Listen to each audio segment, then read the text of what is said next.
Hello everyone, welcome to my YouTube channel Akhil Priya classes. This is Priyanka Akhilesh Dixit और आज हम करने जा रहे हैं एक बहुत ही छोटा सा सब टॉपिक जिसमें हम पढ़ेंगे कि मिक्सचर क्या होता है और मिक्सचर की क्या क्या टाइप्स होती हैं, जिसमें हम देखेंगे कि होमोजीनियस मिक्सचर और हेट्रोजीनियस मिक्सचर के बीच क्या डिफरेंस होता है। तो आइए चलिए स्टार्ट करते हैं वीडियो को।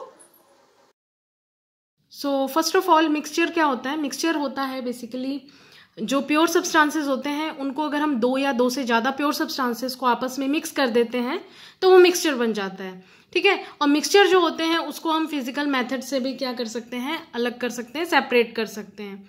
और ये जो प्रॉपर्टीज शो करता है, ये प्रॉपर्टीज शो करता है जो उसके जो कॉम्पोनेंट्स हमने मिक्स किए हैं, जो वो कॉम्पोनेंट्स प्रॉपर्टीज को शो करेंगे वही हमारा जो मिक्सचर फाइनली आउट मिलकर बनता है। दो या दो से जितने भी ज़्यादा अदर सब्सटेंसेस हैं उनसे जो मिलकर बनता है तो वो सेम प्रॉपर्टी शो करेगा जो उसके कंपोनेंट शो करते हैं। ओके, तो अब हम देखते हैं कि मिक्सचर जो है बेसिकली टू टाइप्स का होता है। तो यहाँ पर मैंने टाइप्स लिखे हुए हैं। तो यहाँ पर मेरे पास है homogeneous and another one is heterogeneous. तो होमोजीनियस एक टाइप है और हेट्रोजीनियस टाइप है। तो मैंने क्या किया है, मैं आपको ईच जो हमारे मिक्सचर की टाइप है उसको एक्सप्लेन करूंगी और इसको मैंने साथ ही में ऐसे लिखा हुआ है कि आपको डिफरेंस अगर आपके एग्जाम में आ जाता है लिखने को तो आप इसको इजीली लिख सकते हैं। ओके, सो हम फर्स्ट ऑफ ऑल करते हैं होमोजीनियस मिक्सचर। तो होमोजीनियस मिक्सचर क्या होता है? The mixture which has a uniform composition. ठीक है, मान लीजिए हमने दो या दो से ज्यादा कोई भी सब्सटेंसेस आपस में मिक्सअप किए हैं तो उसमें क्या होगा, यूनिफॉर्म कंपोजिशन। यानी कि अगर आप उसको देखेंगे तो आपको देखकर ये नहीं पता चलेगा कि ये इसमें एक से ज्यादा सब्सटेंसेस मिले हुए हैं। ठीक है, इसको भी हम और डिटेल में देख लेते हैं। अब यहाँ पर हम देखते हैं हेट्रोजीनियस मिक्सचर जो होता है वो बेसिकली क्या होता है, ऐसा मिक्सचर जिसमें क्या होता है, नॉन यूनिफॉर्म कंपोजिशन, जिसको आप देख के ये बता सकते हो कि हाँ ये जो है मतलब कई सब्सटेंसेस से मिलकर बना है, एज द नेम सजेस्ट। ठीक है, जैसे कि हमें नाम भी बताता है। होमो मीन्स क्या होता है आपका, सेम, जिसमें क्या होता है, सेम कंपोजिशन होती है। ओके, तो सेम कंपोजिशन जिसमें आपको कुछ भी नहीं पता चलता कि मतलब मिक्सचर में और कोई भी सब्सटेंसेस मिक्स है। आप अगर देखोगे तो आपको लगेगा कि हाँ अगर ये मिल्क है तो ये मिल्क ही है। ठीक है, आप लोगों को नहीं इसमें पता चलेगा कि हमने उसमें वाटर ऐड किया, तो आप लोगों को नहीं पता चलेगा। तो इट मीन्स कि वो क्या है, एक तरह का होमोजीनियस मिक्सचर है। तो वैसे ही यहाँ पर अगर मैं नेम से देखूं तो हेट्रो का मतलब होता है अदर। ठीक है, तो इसको क्या आप देखकर आप इजीली बता सकते हो कि ये दो से ज्यादा कंपोनेंट से मिलकर बना है। ठीक है, तो अब हम इसका सेकंड डिफरेंस देख लेते हैं। The particles of the mixture are not visible by the naked eye. अभी जैसे मैंने आपको मिल्क में हमने वाटर ऐड किया उसका एग्जाम्पल दिया। ठीक है, तो अगर मैं मिल्क में वाटर ऐड करती हूँ तो आप लोगों को यूनिफॉर्म कंपोजिशन दिखती है। यूनिफॉर्म कंपोजिशन दिखने की वजह से आप लोगों को नेक्ड आई से पार्टिकल्स नहीं दिखते, आपको लगता है कि सब कुछ मिक्स्ड है। वेल ओके, वहीं पर जब हम हेट्रोजीनियस मिक्सचर की बात करते हैं तो जो पार्टिकल्स होते हैं वो नेक्ड आई से हमें दिख जाते हैं। मान लीजिए मैंने क्या किया, वाटर लिया, वाटर में मैंने ऐड कर दिया सॉल्ट और सैंड, तो अगर जो आपके सैंड पार्टिकल्स हैं वो आप इजीली देख सकते हैं। ठीक है, तो इस तरह के जो पार्टिकल्स हैं उन्हें क्या आप इजीली अपने नेक्ड आई से देख सकते हैं। अब हम देखते हैं इसका थर्ड डिफरेंस होमोजीनियस में। The particles can not be separated by filtration. अब क्योंकि फिल्ट्रेशन से सेपरेट नहीं हो सकते क्योंकि यूनिफॉर्म कंपोजिशन है, पार्टिकल्स जो है वो फिल्टर से हम सेपरेट नहीं कर पाएंगे।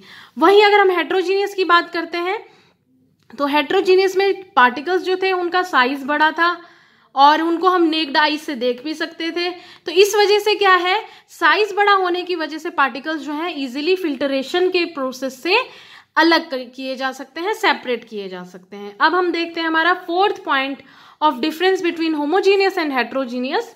The mixture is stable, that is the particles do not settle down. अब क्या होता है, मिक्सचर जो है स्टेबल, अगर आप टॉप लेयर में देखोगे तो आपको सेम वैसा ही मिक्सचर दिखेगा और अगर आप सबसे नीचे देखेंगे जिस कंटेनर में भी आपने मिक्सचर रखा है तो वहां पर भी आपको क्या है, यूनिफॉर्मली दिखेगा। ठीक है, लेकिन अगर हम बात करते हैं हेट्रोजीनियस की तो हेट्रोजीनियस में क्या होता है, मान लीजिए मैंने अभी आपको बताया कि हमने सैंड एंड सॉल्ट का जो कंपोजिशन था उसको हमने वाटर में ऐड किया, तो अब क्या था, पार्टिकल्स का साइज जो था वो बड़ा था जिस वजह से सैंड पार्टिकल्स जो है वो कंटेनर में नीचे सेटल डाउन हो जाएंगे। सेटल डाउन होने की वजह से क्या है, हम ये कह सकते हैं कि जो मिक्सचर है वो अनस्टेबल है, क्योंकि वो आफ्टर फ्यू टाइम जब हम उसको बिल्कुल टच नहीं करेंगे तो वो जो पार्टिकल्स के साइज, जिनके बड़े पार्टिकल्स हैं, वो क्या करेंगे, अपने आप ऑटोमेटिकली नीचे सेट हो जाएंगे हमारे कंटेनर में। ठीक है, तो हम ये कह सकते हैं कि जो मिक्सचर है वो अनस्टेबल है, क्योंकि अगर हम देखेंगे टॉप मोस्ट लेयर में बहुत कम पार्टिकल्स दिखेंगे, लेकिन जब हम सबसे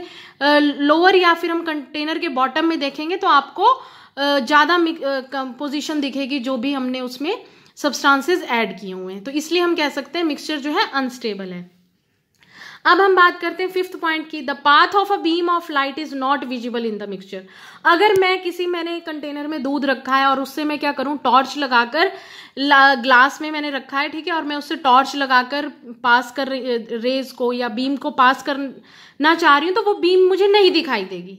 ठीक है, लेकिन वहीं अगर मैं ग्लास में ये आपका सैंड वाला ही जो मिक्सचर मैं लेके चल रही हूँ as a example for explanation, उसको रखती हूँ, तो क्या होगा कि जो लाइट का जो पाथ है वो हमें दिखाई देगा। ठीक है, आप इसको अपने घर पर भी कर सकते हैं इजीली इस चीज को समझने के लिए। ठीक है, अब इसके एग्जांपल्स जो है हमारे होमोजीनियस मिक्सचर के, वो ये हैं कि mixture of sugar in water, जब हम शुगर को अच्छे से मिक्स कर देते हैं वाटर में तो वो क्या है, यूनिफॉर्म कंपोजिशन है। ठीक है, mixture of salt in water, जब हम सॉल्ट को मिक्स कर देते हैं, ऐसा तो नहीं होता कि सॉल्ट अगर आपने अच्छे से यूनिफॉर्मली मिक्स कर दिया है, ऐसा तो नहीं होता है कि टॉप मोस्ट लेयर में सॉल्ट के पार्टिकल्स हैं या सेट डाउन हो गए, ऐसा नहीं होता ना। इस वजह से क्या है, वो होमोजीनियस मिक्सचर है।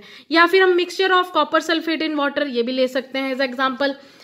अब हम लेते हैं mixture of salt and salt sand, जो मैं अभी तक आपके साथ लेके चल रही थी। For example in case of heterogeneous वो यहीं पे है। Mixture of sulphur and iron filings, iron filings जो होती हैं वो बिगर इन साइज होती हैं। ठीक है, सल्फर मिक्स करते हैं और आयरन फिलिंग्स, तो ये भी क्या है, एक तरह से मिक्सचर है जिसमें क्या है, पार्टिकल्स जो है नेक डाइस से देख सकते हैं और सेटल डाउन हो जाएंगे। तो ये सारी प्रॉपर्टीज शो करेगा जो अभी तक हमने हेट्रोजीनियस में पढ़ी है। अब ऐसे ही mixture of oil and water, वो भी क्या है, एक तरह से हेट्रोजीनियस है, क्योंकि कभी भी ऑयल जो है वाटर के साथ मिक्सअप नहीं होता है। ऑयल के जो पैचेस हैं वो आप देख सकते हैं top most of the layer of the water, और जो हमारा वाटर है वो तो पूरा यूनिफॉर्मली है ही, तो ऑयल के जो पैचेस हैं वो आप देख सकते हैं टॉप मोस्ट लेयर पे। तो इस तरह से क्या है कि ये क्या होगा, हेट्रोजीनियस। तो इस तरह ये हम कह सकते हैं कि ये कुछ पॉइंट्स थे हमारे, तो ये थे हमारे होमोजीनियस मिक्सचर एंड हेट्रोजीनियस के डिफरेंसेस भी थे। और आप इसको जो मैंने प्रॉपर्टीज बताई, अगर आपको अलग से भी आ जाता है एग्जाम में तो आप इसको लिख सकते हैं। आप जल्दी से इसका स्क्रीनशॉट क्लिक कर सकते हैं एज अ डिफरेंस लिखने के लिए एग्जाम में। आपको मैंने जैसे बताया ये पॉइंट्स आपको याद भी रहेंगे। आई होप कि आपको वीडियो अच्छी लगी होगी। वीडियो अगर आपको अच्छी लगी तो प्लीज वीडियो को लाइक करिए, मेरे चैनल अखिल प्रिया क्लासेस को सब्सक्राइब करिए और अपने फ्रेंड्स के साथ शेयर करिए। कोई भी कमेंट है, कोई भी क्यूरी है, आप कमेंट बॉक्स में ड्रॉप कर सकते हैं। अगर आप कोई भी टॉपिक चाहते हैं मुझसे पूछना या मैं आपको समझाऊं तो प्लीज उसको कमेंट बॉक्स में ड्रॉप कर दीजिए। And thank you for watching this video.